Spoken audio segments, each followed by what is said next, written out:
Well, we do hear a lot these days about companies working hard to establish their brand in the public consciousness. But branding is not just for businesses anymore. Families create their own brand too. What buzzwords come to mind when others think of your family?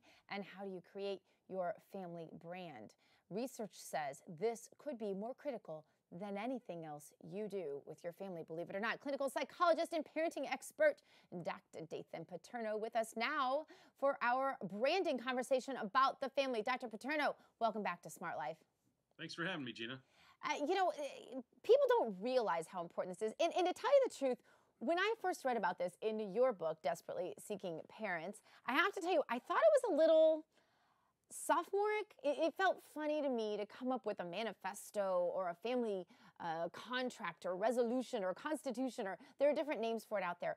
But upon further examination, I can tell you that it is absolutely essential these days, because I think as families we're going so many different directions and doing so many things that we're not sitting down to dinner, which is where the nucleus of this used to take place. So as a result, we need to use our time more effectively, and that creating of a family constitution or brand or manifesto or whatever you'd like to call it really is essential, isn't it?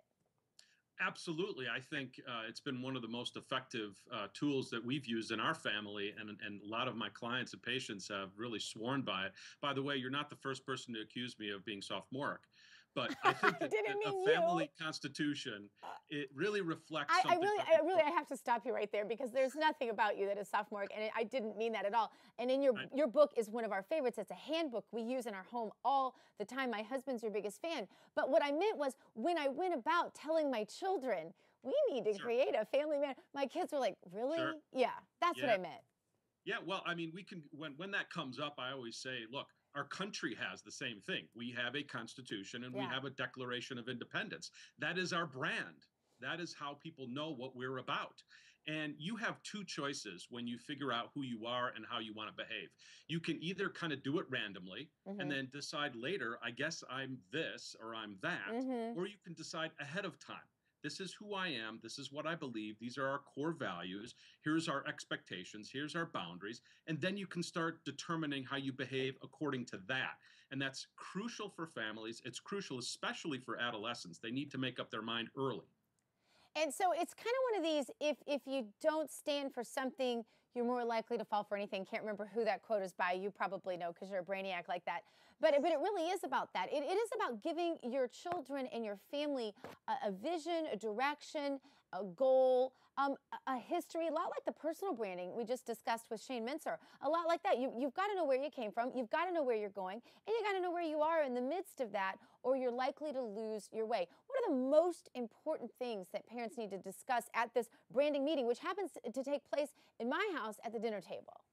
Yeah, well, first of all, I think mom and dad need to have that meeting first. They have to determine what are the non-negotiables, okay? Because if you allow kids to negotiate too many things, you're going to have candy for breakfast, lunch, and dinner, right?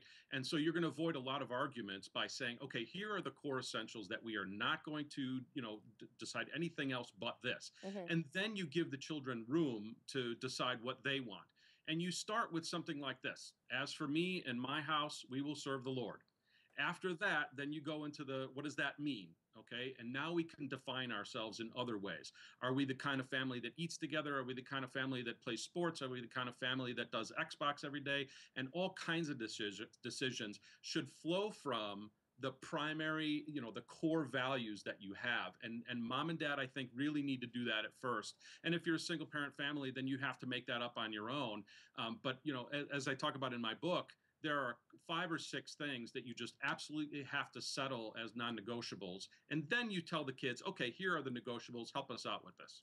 But watch out for what happened in my family, because my husband and I are both talkers. He was a senator. He can filibuster all day long. I, of course, a talk show host. You know what I do. So what happens if we don't give the kids a ton of input on this stuff?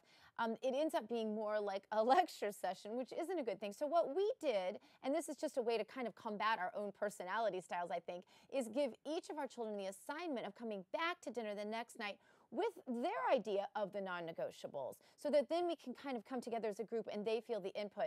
I think we need to be careful to make sure, at least in our family, that the kids are getting a good 50%, I think closer to 70% of the input on these daily conversations.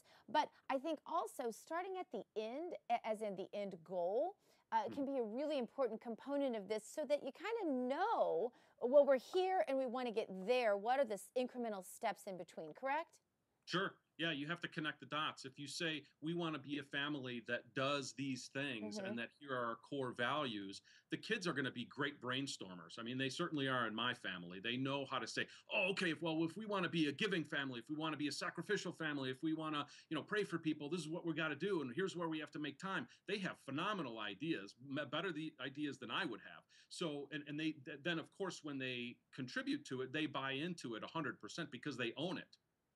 And one fun creative way, I think, is if you get the baking paper and you lay it across your dining room table. In my case, we have a huge dining room table because we have a lot of people at our house all the time.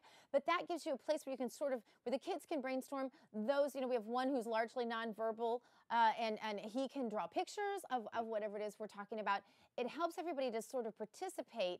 Are there other big tips like that that you can give families, Dathan, for their maybe exceptional needs? Yeah, I think allowing people to role play, we do that a lot in our family I as we like do that. a lot of pretend, things. So if there's a challenge and we want to live out our values, what would it look like? Mm. And so our kids love to act. We're drama freaks in our house. So we'll have kids acting out things left and right. And so everybody else can kind of judge how they did, and they'll praise them or they'll edit a little bit and they'll tweak how they behaved. And kids absolutely love that. I mean, there are kids who are musicians, there are kids who are writers, there are kids who are drawers and drama folks, and some kids just like to have the theoretical conversations. So understanding your child's communication style is really critical. Really critical. And then I think getting it all into one sheet of paper, and you don't have to get fancy about it, but you can if you like to, getting it all into one sheet of paper and posting it somewhere in your home so that your family recognizes its brand. And then as you continue to do these family dinners, because I think the family dinner, the most important thing you can do with your children, hands down. I think it's more important than having the talk or any other thing you can do, having those family dinners and checking yourself and saying, hey, how far did we come this week? What did we do well? What did we not do well? Those are real important components, aren't they, Dr. Paterno? Oh, yeah, you got to give positive reinforcement. I mean, I'm a behaviorist, so I talk about kids needing positive reinforcement and not candy and not stickers. They need words, they need affection, they need love, they need to be called out for their great things, and they need their mistakes tweaked rather than heavily rebuked. So, yeah, absolutely. Yeah, very important. So, a family brand, if people want to find out more about it, how can they get your book and find you? Oh, it's on Amazon. It's called Desperately Seeking Parents. I'm working on the second edition now. Hopefully, it'll be out later this year. And you have another good book, too, called Ladies and Gentlemen. That That's co-author of yours? Wow. Dr. Paterno and I, for those of you who don't know, wrote Ladies and Gentlemen together. That's a whole different topic. Actually, it's not so different. It talks more about our relationship to our national constitution, which is our national brand. So it's still branding because it's all branding, isn't it, Dr. Paterno? And the terms ladies and gentlemen are brands. Absolutely. Thank you so much for being with us.